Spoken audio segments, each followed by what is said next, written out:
Hey folks, and all be all here, and welcome to a new season of 3v3.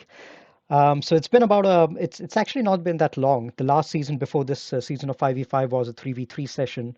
So it's coming almost back to back. As you guys know, I tend to enjoy a season of 3v3 more than 5v5, even though I know that the game is built for 5v5. The power balance of the characters and the synergies is meant for 5v5, but I somehow like the creativity that comes with putting a 3v3 team together and putting a counter together for that. So I wanted to take some time to put together a quick refresher video on 3v3, just to share some of the thoughts that I have. So let's jump directly in.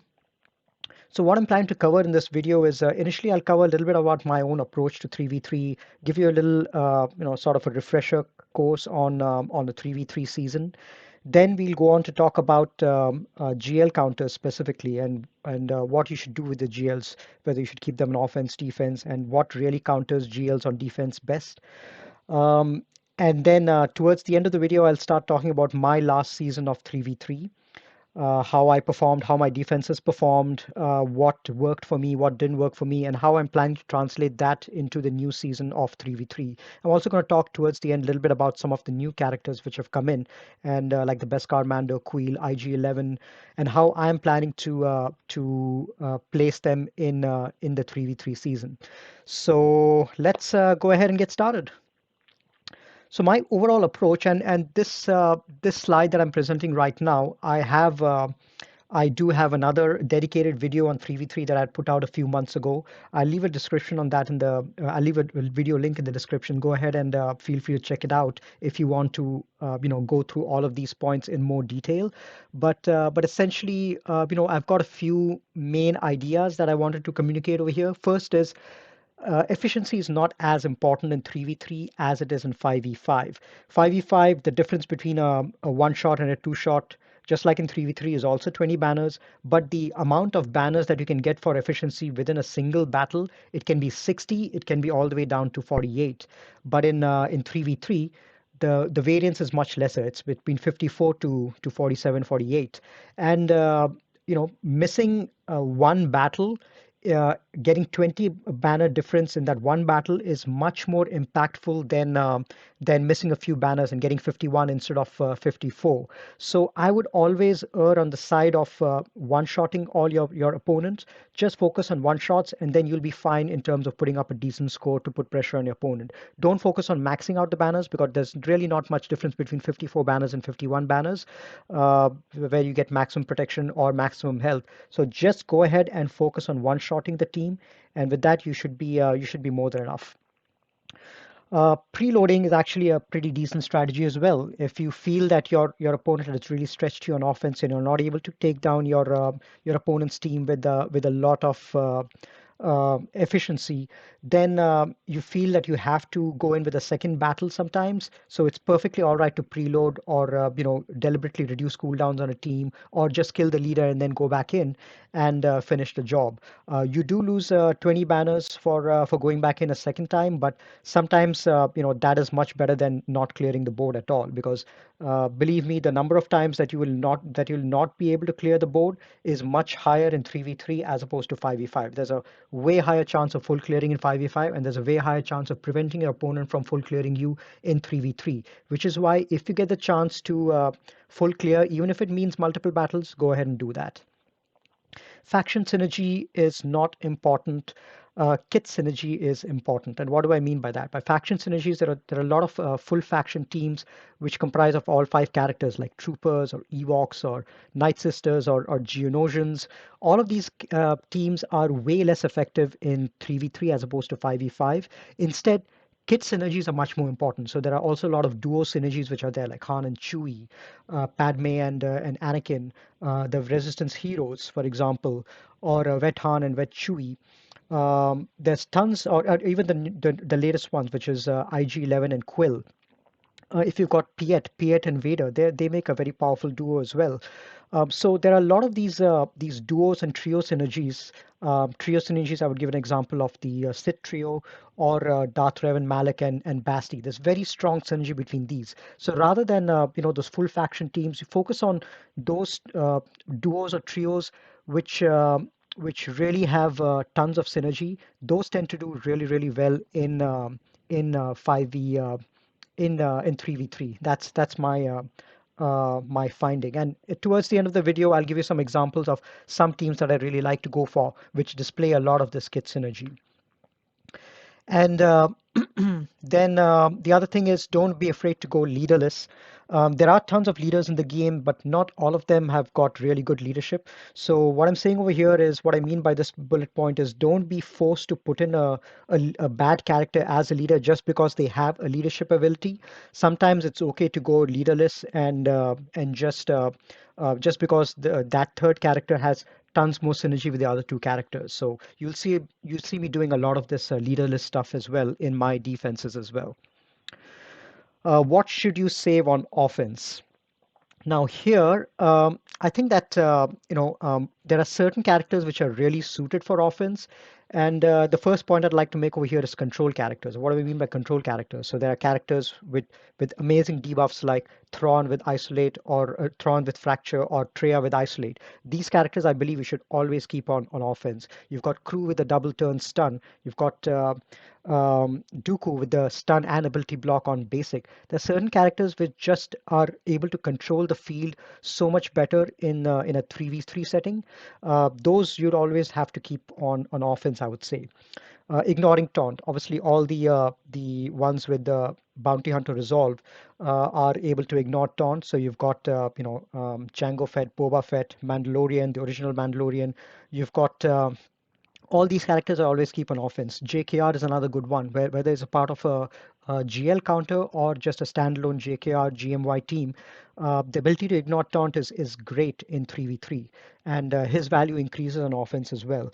Plus, you've got CLS, again, another amazing character, ability to ignore taunt and go around characters, and gives turn meter to the team as well. So plenty of control over there.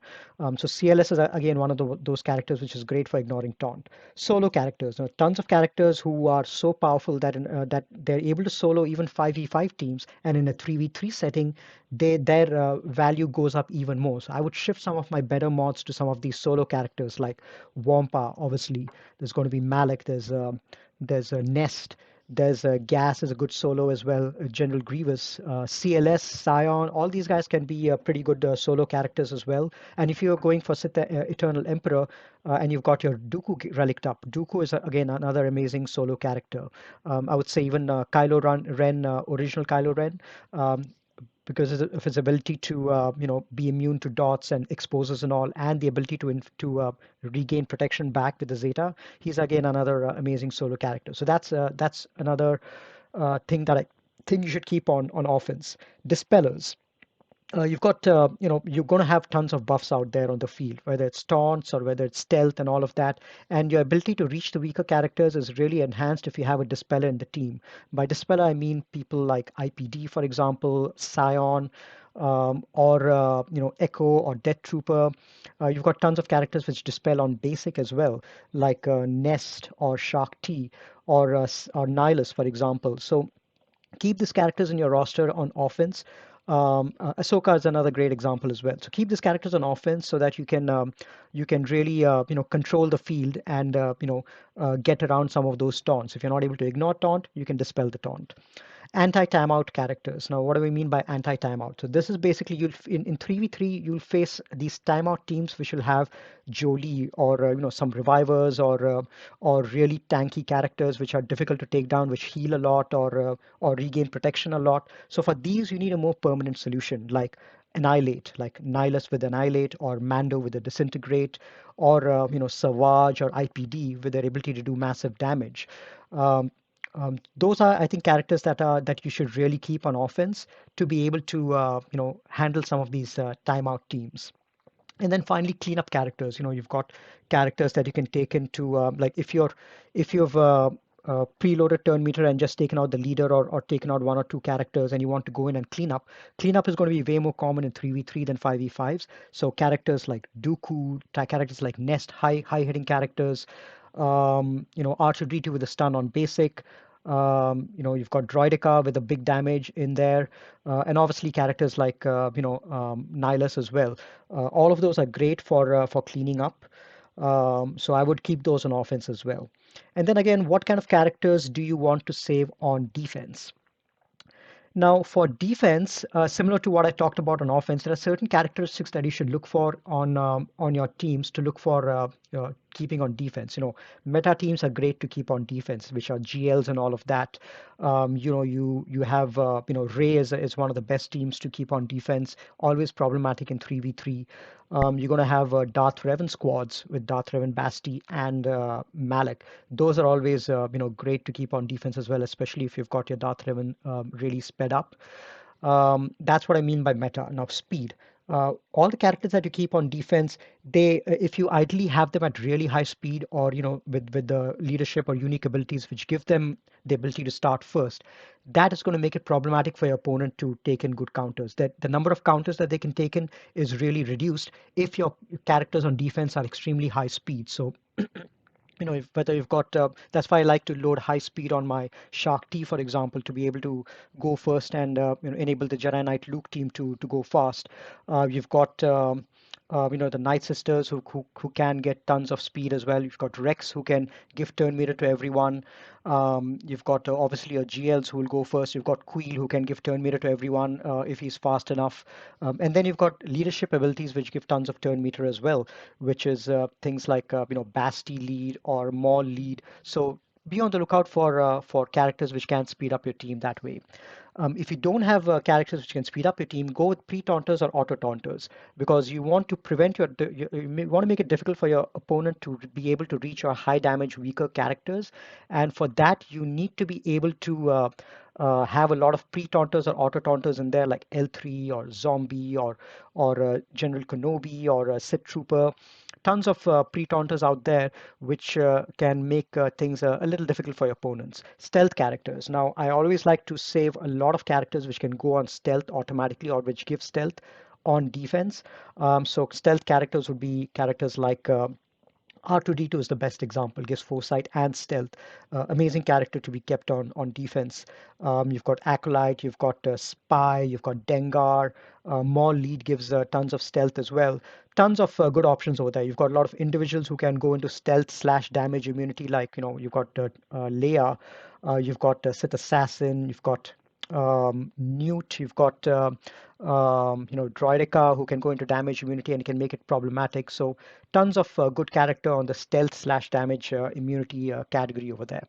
Timeout. So like I mentioned, 3v3 is a time when you really start to see a lot of these timeout teams. So go with characters on defense which have high amount of health and protection recovery, like Daka, Jolie, Barris, Vandor with the revives and all of that.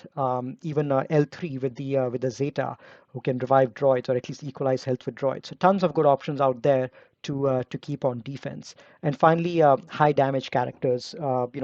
As I like to say, offense is the best defense. So if you've got high offense characters on your defense, which can take out your enemy team fast, those are like really great characters to have on defense. Like Spirit, for example, can in a 3v3 situation can a relic spirit can very well one shot a team just like that. You've got Nest is she's great for defense as well. You've got high damage characters like General Grievous, Malak. All those characters are characters that you can think about for keeping on defense just because of the ability to one shot or immediately take out your opponent's one or two characters. So that's a brief overview of my approach. What I'm going to do is I am going to leave a link to my original video down below, so you can take a look at the full thing where I go into all of this in detail. Um, Now, I want to talk a little bit about the layout of the board itself. Just a quick reminder for everyone on how the point structure is, and if you have to prevent your opponent from clearing, and if you've got a one of those teams which can stop your opponent, is it better to block the top or the bottom? So I'm going to talk a little bit about the point system itself in 3v3. So here you can see over here, I've kept together a little graphic, a little table with the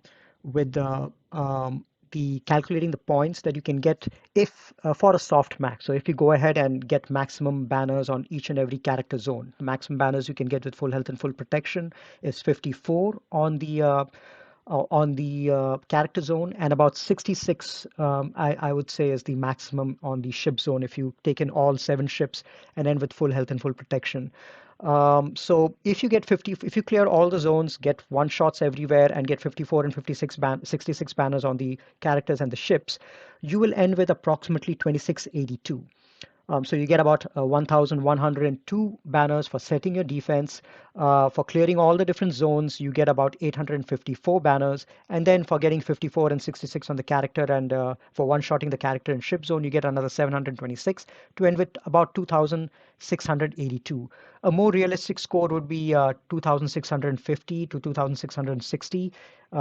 If you get around that level, that means that you have one shot almost all of your opponent's teams, and you have set a reasonably tough bar for your opponent to go ahead. So that's the range that I would look at a good score, 2650 to 2660. Now, coming back to the topic, should you block the top zone or the bottom zone?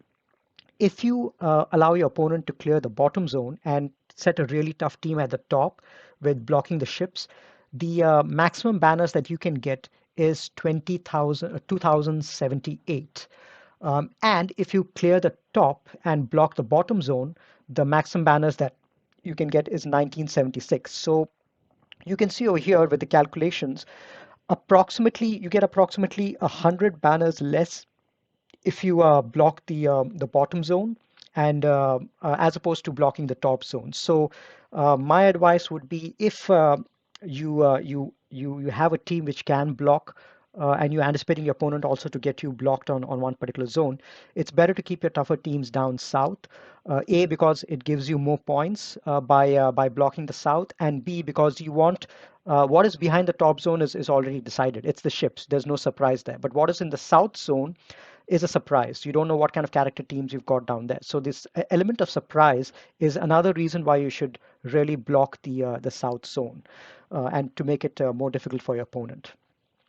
So that's basically the this topic. Let me go and talk a little bit about modding. I won't talk too much about it because there are tons of great videos on modding out there. Zareth has really put out a really good video. I would recommend to go and check that out. But I'm going to talk briefly about what I do differently for 3v3 in terms of modding.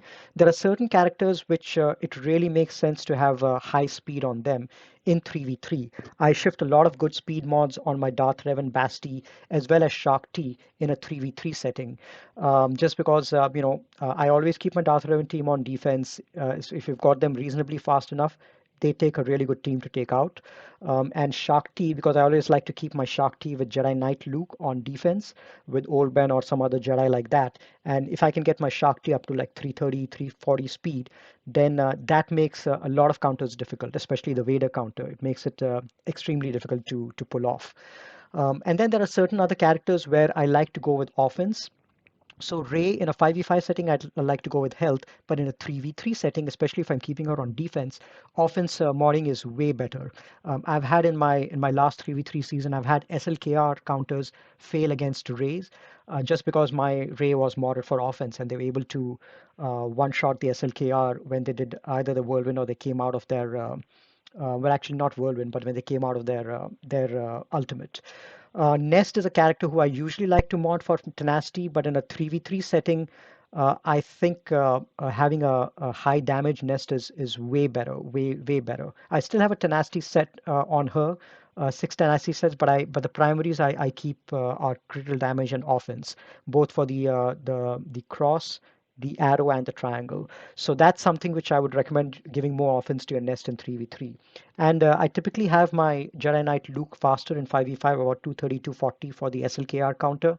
But in a 3v3 setting, given that I usually use the Jedi Knight Luke lead quite a lot, I keep tons of offense on him and keep him at much lower speed, at 170, 180, because he effectively reduces the enemy team's speed down to his own speed. And that makes the counter that much more difficult for him. So very briefly, a few characters. I've made changes to tons of other characters as well, but these are some of the main characters that I like to think of as having different modding for 3v3 as opposed to 5v5. Now, let me talk a little bit about GL counters. Now, obviously, with the introduction of two new GLs, we have now four GLs in the game. And in a 3v3 setting, GLs are always going to be problematic. It's going to be an extremely tough thing to counter just because by themselves they are such a huge force that the amount of options that you have on offense in 3v3 really is reduced for you to be able to really counter a GL cleanly.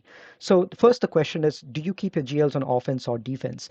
Me personally, I've had tons of success keeping my GLs on offense in 3v3, just because there's a high chance you can end with high banners if you go for a GL mirror, and that essentially neutralizes one GL that your opponent also has, and then it allows you to utilize the rest of your roster to really strip banners or get holds against your opponent. So I like to keep both my GLs on offense, and then since I usually have more of a breadth of a roster than my opponents, I like to keep similar tougher teams on defense, stretch my opponent.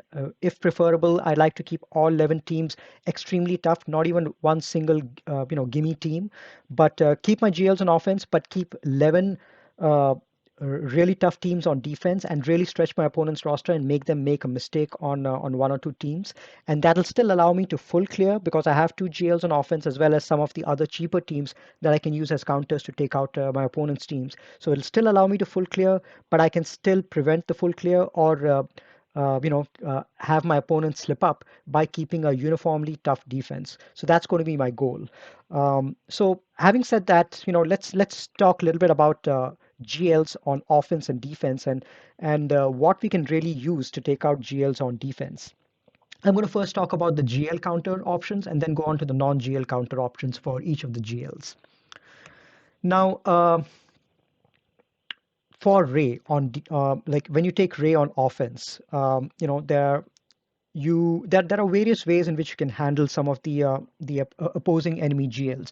For Ray mirrors, I think a great thing to do could be to take Hoda Bastilla or Hoda and Holdo. With Ray mirrors, there's a very, very high chance of ending with almost full 53 to 54 banners. It's a very comfortable counter. Basti is there because she applies ability block on the enemy Ray to prevent the whirlwind from going off, and you can keep doing the lifeblood on your own Basti just to prevent her from dying. And with this way, the main source of damage is going to be your own Ray's whirlwind. So you can keep doing that and getting rid of the side characters and then focusing down on Ray and finishing her off. And then you can also time your ultimate so that it goes after the enemy Ray's goes into ultimate, which is why it makes the Ray mirror a little more reliable. So I don't anticipate much problem Ray on Ray mirror. It's a very reliable way to take out Rays, especially since Ray is one of the toughest teams on 3v3. I really don't want the hassle of trying to suicide the Ray and struggling with Vader or what or any of these other options. I personally like to just go Ray Mirror and get done with it. And then you've got SLKR. SLKR is I've tagged that as a yellow over here. If you see SLKR in defense, you can take it out with Ray. You have to time the ultimates properly, of course. I would prefer to take in Hoda if you're going up against a SLKR and a pre-taunter or a taunter like Holdo. You'll end up losing a couple of them probably because of SLKR, but you'll probably end up with low banners. But if you time your ultimates right, you should be able to get rid of the enemy SLKR. Um, so that's the Ray versus SLKR counter. Now, if you see Jedi Master Luke on defense, or yeah, Jedi Master Luke is a little tougher, I would say. Depending on the comp that you see, there are a couple of different things that you can do. You can take your Ray with Han and Chewie if you see a regular Jedi Master Luke lead team. No, actually, Han and Chewie you should use when you see Basti with Jedi Master Luke and Watt. So if you see Watt in there, take your Han and Chewie, try to focus down and get rid of Watt before he puts in the the taunting tech on JML, and after that you can take out Basti, and it should be pretty easy to take out your Jedi Master Luke also. So Han and Chewie, if you see the Basti Watt option. Otherwise, you can just go in with your Resistance heroes Finn and Poe against a Jedi Master Luke. And I think if you see a Jedi Master Luke lead, and I think that should be okay for roughly low banners. If you see a Sith Empire, I haven't personally seen a Sith Empire in 3v3, so I haven't tried this out, but I think this one should work. Is you take in Rey solo, and that what that does is if you take in Rey solo against a Sith Eternal Empire, the Emperor is not able to do any link, so he won't be able to reach his ultimate, and so you'll be able to do a couple of whirlwinds to take out the side characters, go into your own ultimate, and then when you come out, you should be able to take care of Sith Eternal Emperor pretty easily. So I would go with the solo option. I did in Arena. I did try out a solo Rey versus a full 5-member Sith Eternal Emperor team. And in all the cases, I was able to get down to solo Sith Eternal Emperor. I was just with a solo Rey, I was able to take out all 4 of the sides, regardless of what those sides were. But I wasn't able to get down the Sith Eternal Emperor in a 5v5 setting.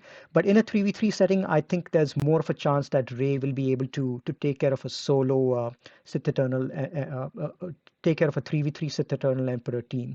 So that's definitely something that I'm going to take in for decently high banners if I see Sith Eternal Emperor on defense.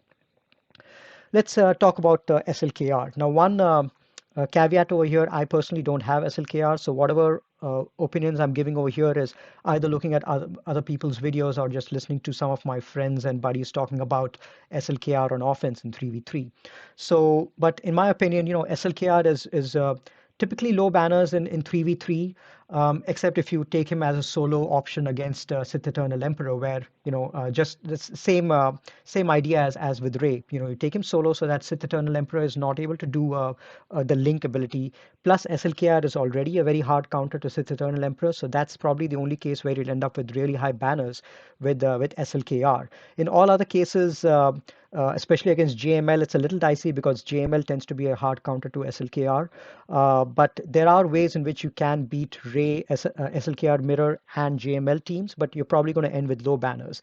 And a very popular option that people do is they take in Watt along with SLKR, give the tank tech to SLKR, and then they're able to take out the Rey, SLKR, or JML counters pretty easily. Sometimes, most common option is people taken, if you're going with SLKR counter versus another GL, people take in Hux or Crew or Thrawn for the fracture or the GL, and then they use SLKR for the damage. So that's a more reliable option, and I think that's the option also used when people see Rey versus Rey with Han and Chewie. I think SLKR, Thrawn, and Hux is the preferred counter to take against that. But you'll typically end with the lower banners if you use SLKR against the first 3 GLs. What about JML? Now, I've got a JML and I've used him in one 3v3 season on offense. Very versatile character, and if you take him with the right characters, it's very easy to end with full health and full protection. I always take in my SLKR with Hoda if I'm able to spare Hoda. He is a natural fit in a Jedi Master Luke team. So all the comps that you see over here, all the ways in which JML can counter the 4 GLs, I always have Hoda in there. Versus Rey, I prefer to go with Gas and Hoda. Gas because Gas is able to reduce the max health of Rey when you target her, which is the reason Gas is a really good option to take with JML. JKL against SLKR. JKL has got that the ability to apply stun on the side characters. He's able to give his special ability to JML, which allows both of them to counter, which is really helpful against SLKR. SLKR stun is also ineffective versus JKL. So when you have Hoda in there also going under stealth, you've got JML who can't be stunned by SLKR special. You've got JKL who can't be stunned, and then you've got Hoda who's under stealth, giving all these buffs and all that. So that is a hard counter to SLKR as well. For a mirror, JML mirror, I typically like to use Gas over there. Gas and Hoda is it makes it pretty easy. And with Sith Eternal Emperor, it's a little tougher. But I think it's going to be a really tough situation if you go against the Sith Eternal Emperor unless you outspeed the Sith Eternal Emperor. And the way you want to counter a Sith Eternal Emperor with the Jedi Master Luke is if you outspeed the Sith Eternal Emperor, you'll need to use your middle ability to reduce the cooldowns on your Sith Eternal Emperor so that the linking is delayed with your Jedi Master Luke, and and then you basically go and try to take out your side characters as soon as you can, and then focus down on Sith Eternal Emperor. I personally wouldn't use my Jedi against Sith Eternal Emperor, but if you're in a bind and you have to do it, then A, you have to make sure that you're faster than the Sith Eternal Emperor so that you can reduce his cooldown, and B, you need to get rid of the sides as soon as possible. Just so that you'll be able to, focus down on Sith Eternal solo if you have to. And then the final piece, which is Sith Eternal Emperor. Now, I haven't, I again, just like SLKR, I don't have a Sith Eternal Emperor, and I haven't seen that many Sith Eternal Emperors gameplay also. So it's a little bit more difficult to talk about how this GL can perform on offense. But I have seen plenty of people use Sith Eternal Emperor with Watt on offense, just like SLKR with Watt. So Sith Eternal Emperor with Watt, Watt giving the tank tech to Sith Eternal Emperor, that is able to take out a lot of good teams, including Ray on offense, JML definitely on offense, and probably a mirror as well. I'm not sure how well it would work against SLKR, given that SLKR tends to counter Sith Eternal Emperor pretty well. So it might be a little dicey, but it could be possible. Sith Eternal Emperor is one of those teams which you always keep on offense. I wouldn't really keep them as much on defense just because, well, it might be different in 3v3, especially if your opponent might not have SLKR. I think in that case, it might be a good option to put your Sith Eternal Emperor on defense. Otherwise, I think Ray and SLKR can very well solo Sith Eternal Emperors, so that might not be the best option to keep on defense. But on offense, if you're not taking them against a GL, Sith Eternal Emperor can solo so many other teams out there that you can always get great banners with him on offense. So I would prefer to put these guys on offense. Now, having talked about GLs versus GLs on offense and defense, let's talk a little bit about what are the non-GL options, non-GL counter options available against these four GLs. And a lot of this, some of you may be already familiar with it, given that we've had 6 months of or quite a few months of 3v3 against the old GLs, SLKR and Ray. A lot of us might be familiar with some of these counters, but against Ray, for example, one thing that I used to like to do is take Vader, Watt, and GBA to at least get these side characters out, and then follow it up with the JKR JKL gas to take out a solo Ray, or JKR gas and Thrawn to take out the solo Ray. Obviously, this is a very expensive option, which is why I like to go with Ray on offense and keep tougher teams on defense, because that allows me to not waste two or three of my meta teams and just waste one of my meta teams in a mirror counter against Ray. So that's one way to take out the Ray option. Ray in 3v3 is not fun at all, especially if you go the suicide Ray option, where you end up throwing a bunch of teams to get Ray below, to use lifeblood and get her below 50% health, and then go in with one of these teams. It's a very ugly, messy thing, and it can go either way. But if you feel that you have to keep your GLs on defense and you need a non-GL counter for Ray, that's the way to go about it. SLKR, two most common counters are gas, fives, and Chewie. You have to have gas and Chewie modded the right way, and fives as well.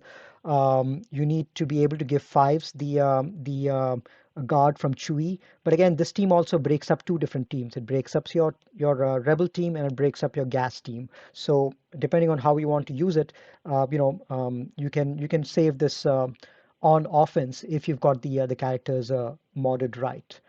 JKR JKL Hoda is also another option. That's it's going to be a little more difficult, but I have seen it work. What SLKR is going to do is it's going to stun JKR and potentially trigger Savior.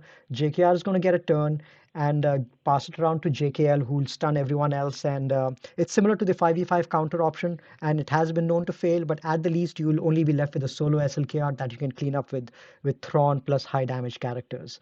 So that's the SLKR non-GL counter. for countering your Jedi Master Luke. Now there are multiple variants of Jedi Master Luke that you might see on defense.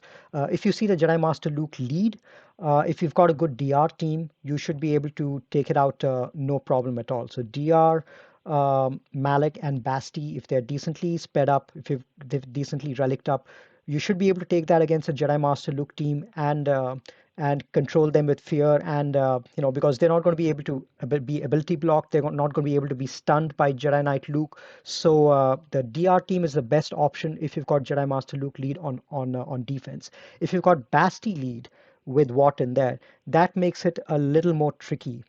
And the Fatal put out a really good video on Thrawn CLS and 3PO, which can counter that team. You have to have everything modded a little bit right. So that's a little dicey option, but it has been known to work. But non-GL options for that is very limited. You could also go with JKR gas and JKL and try to focus down on Watt, Basti, take them out first, and then try to focus on high damage on JML and try to take him out. But again, that's an extremely expensive option. I mean, look at that. You're breaking up three different teams, JKR, Gas, and JKL, which is why I really don't like these non-GL options. I would rather just throw one of my GLs against JML, get rid of him, and then save my JKR, Gas, and JKL, spread them out into three different teams, for example. Sith Eternal Empire on defense, if you want to use a non-GL option to take it out, there's one team which really works well, which is Vader, Watt, and a pre-taunt like Sith Trooper or Shore. Your Watt is going to give the weapon stack to Vader. You can take out the sides and then focus down on Sith Eternal Emperor and take him out. The one good thing about Vader is that you can apply ability block on basic. It's not always going to stick on Sith Eternal Emperor, but one way to control Sith Eternal Emperor is to ability block him so that he's not able to use some of his specials. And once he gets his ultimate, he's not able to use a special to blast everyone out of the way. That's why I think I like Vader and other characters who can apply ability block to be used against Sith Eternal Emperor. Um, the other option is Darth Revan. It's a low chance of success, but that is potentially something which can be used for a non-GL option. Now, if you go against with a GL or a non-GL against some of these GLs, most likely you will be left with a solo character that you'll need to clean up. A solo GL that you'll need to that you'll be left with to clean up. So how do you go about cleaning that up? Um, for Ray, for Ray and SLKR, I believe you do need Thrawn and you do need that fracture in there. There's a if you don't have really strong teams left to clean up, you need fracture and high damage together for Ray and SLKR to be able to clean them up. So taking your Thrawn with say Han and Chewie, for example, or taking your Thrawn with the two high damage GLs, two high damage Jedi, for example, and you should be able to clean up the the SLKR and Geo and Ray. Uh, Spy is another good option. It's got high damage. Sometimes people have cleaned up with Django as well. So there are tons of options that you can use. And now that Beskar Mando is out here as well, we can probably, if you're able to time the whistling birds right, you may be able to get some high damage done over there. So that's how you'd usually use to clean up Ray and SLKR. For JML, it's a little easier for cleanup compared to Ray and SLKR, given that the damage output is not that high for JML. You need characters who can gain TM and focus down and get rid of JML. And the most likely case that you'll really need a JML cleanup is when you've seen JML under a Basti lead and you've already gotten rid of Basti and Watt, and you go in a second time and there's only JML in there. That's a way easier cleanup than any of the other GLs because JML is not going to be on the lead anymore, so he's not going to get any of his leadership bonuses. So you can just take high damage characters in there who gain tons of turn meter like a CLS, Han, and Chewie squad, and just focus down on him and take him out. So that's, or you can take a Jedi squad with Jedi Knight Revan or something like that and just focus down on him and get rid of him. Grandmaster Yoda gains tons of turn meter in that particular team. For Sith Eternal Emperor, like I said, ability block is really his weak point. So taking stuff which can ability block him, Dooku is a good example. Who can counter and do ability block on basic. Poggle is a good option with Spite for the big hit, and characters which can gain a lot of turn meter. So maybe I would go with. I haven't really tried this out. This is just I'm throwing it out there, but maybe GBA with Poggle, Spy. That'll give you four characters that will have some amount of turn meter gain, some amount of ability block, and a high damage in Spy. That can potentially go in and take out a lone Sith Eternal Emperor. So that's potentially some options that we have for cleanup for the GLs. So the video is already at about 40 minutes, so I think I'm going to end this video for now. I did have a few other things that I wanted to talk about. I'll probably follow it up with on another video in a couple of days, but I did want to talk about my last season of 3v3 and just to analyze some of the teams and how they've done, and to give some thoughts on some of the new characters who have come out and where their places in 3v3. So I'll put up a follow-up video on that in a couple of days, so be on the lookout for that. Hope you guys found this video useful. I will catch you guys in a couple of days when I have my next video up. All right. Thanks for tuning in and take care.